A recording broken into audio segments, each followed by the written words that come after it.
Praise the lord. దేవుని పరిశుద్ధ నామానికి మహిమ కలుగును గాక.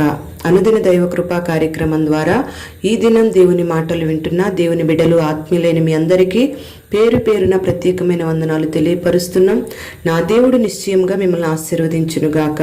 కీర్తనల గ్రంథం 9వ అధ్యాయం 18వ వాక్యంలో, దరిద్రులు నిత్యము మరువబడరు, బాధపరచబడు వారి నిరీక్షణ ఎన్నటికీ నశించదు అని ఈ వాక్య భాగం ద్వారా దేవుడు మనతో మాట్లాడుతూ ఉన్నాడు. ఇక్కడ దరిద్రులు అన్న మాటను మనం గమనిస్తే, దరిద్రతలో ఉన్న వాళ్ళు ఎవరు అంటే ధనం లేని వాళ్ళు, పేదరికంలో ఉన్న వాళ్ళు మాత్రమే అని మనం అనుకుంటాం. అయితే వాక్యం సెలవిస్తున్న మాట ఏమిటంటే, ఆరోగ్యం లేకపోయినా, సమాధానం లేకపోయినా, నీ కుటుంబంలో ప్రేమ లేకపోయినా, నెమ్మది లేకపోయినా, దేవుడు అనుగ్రహించే రక్షణను నువ్వు పొందకపోయినా నీవు దరిద్రునివే అని వాక్యం సెలవిస్తుంది. అయితే మనం ధనం కలిగిన వారిని, ఈ లోకంలో బలం కలిగిన వారిని, జ్ఞానం కలిగిన వారిని, ఎంతో అంతో పరపతి కలిగిన వారిని మనం మరిచిపోకుండా గుర్తుపెట్టుకుంటాం. అదే దరిద్రతలో, దీనావస్థలో ఉన్న వారిని మనం అందరం కూడా మర్చిపోతూ ఉంటాం. అయితే దేవుడు కొన్నిసార్లు మరిచిపోయినట్టుగా దరిద్రతలో ఉన్న వారికి అనిపిస్తూ ఉంటుంది. ఎందుకంటే వారికి కలిగిన బాధలను బట్టి, వారికి కలుగుతున్న సమస్యలను బట్టి దేవుడు నన్ను మరిచిపోయాడేమో అనుకుంటూ ఉంటారు. అయితే దేవుడు సెలవిస్తున్న మాట ఏమిటంటే, దరిద్రులు నిత్యము మరువబడరు, వారిని నేను మరిచిపోను అని దేవుడు సెలవిస్తూ ఉన్నాడు.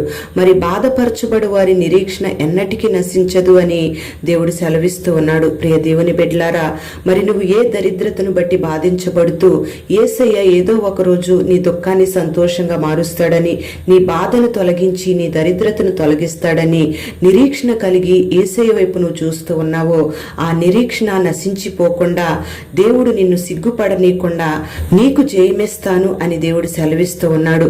మరి నిన్ను బాధపరుస్తున్న ఆ సమస్యలు, ఆ దరిద్రతంతటిని కూడా దేవుడు నశింపచేస్తానంటున్నాడు. ప్రియ దేవుని బిడ్డ, ఈ మాటలు వింటున్న నీ జీవితంలో ఇటువంటి ఘనమైన కార్యం జరగాలి అంటే కీర్తనల గ్రంథం 9వ అధ్యాయం 1-2 వాక్యాల్లో రాయబడిన ప్రకారంగా నువ్వు పూర్ణ హృదయంతో యెహోవాను స్తుతించే వ్యక్తిగా ఉండాలి.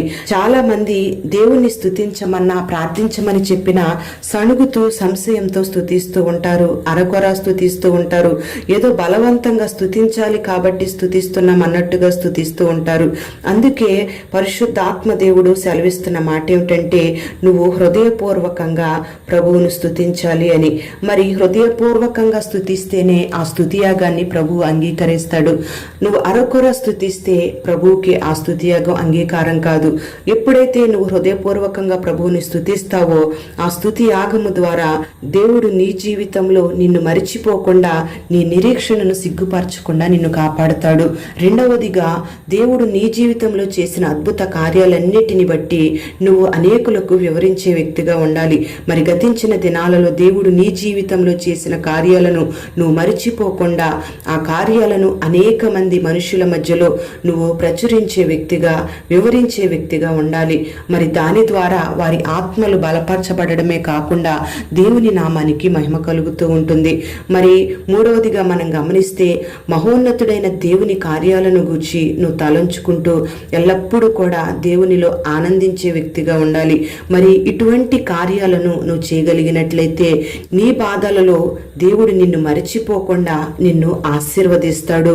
మరి పరిశుద్ధ గ్రంథంలో దావీదు ఆ రీతిగా చేశాడు గనుకే దేవుడు తన యొక్క దీనస్థితిని, తన యొక్క దరిద్రతను దేవుడు తొలగించి, బాధించబడుతున్న తన నిరీక్షణను ఎన్నడూ కూడా సిగ్గుపరచకుండా ఒక ఉన్నతమైన ఘనమైన స్థితిలో దేవుడు నిలబెడుతూ వచ్చాడు. మరి అటువంటి నిరీక్షణను కలిగి ఉన్నట్లయితే దేవుడు నిన్ను నిశ్చయముగా మరిచిపోకుండా ఆశీర్వదించబోతూ ఉన్నాడు. మరి ఇటువంటి హృదయపూర్వకంగా ప్రభువుని స్తుతించే అనుభవం, దేవుని కార్యాలను, అద్భుత కార్యాలను నువ్వు వివరించే అనుభవం, మహోన్నతుడైన దేవుని కార్యాలను గూర్చి మరచిపోకుండా ఆనందించే అనుభవం నీలో ఉంటే నిశ్చయముగా దేవుని యొక్క అద్భుతమైన కార్యాలను నువ్వు అనుభవిస్తావు. నీ ద్వారా నీ తరతరాలు దీవెనకరంగా మార్చబడతారు. అట్టి కృప నా దేవుడు నీకు అనుగ్రహించునుగాక. ప్రార్థన. పరిశుద్ధుడైన తండ్రి, ప్రేమ కలిగిన దేవానికి స్తోత్రం చెల్లిస్తున్నాం. ఈ దినం ఈ మాటలు విన్నని బిడ్డల్ని పేరు పేరున మీరు ఆశీర్వదించండి. ప్రతి ఒక్కరిని మీరు దీవించమని ప్రార్థన చేస్తున్నాం. ప్రతి ఒక్కరిలో ఉన్న దరిద్రతను మీరు తొలగించమని ప్రార్థన చేస్తున్నాం. ప్రతి కుటుంబంలో ప్రేమ, సంతోషం, సమాధానం, నెమ్మది, రక్షణ ప్రతి ఒక్కరికి మీరు అనుగ్రహించమని వేడుకుంటూ ఉన్నాం.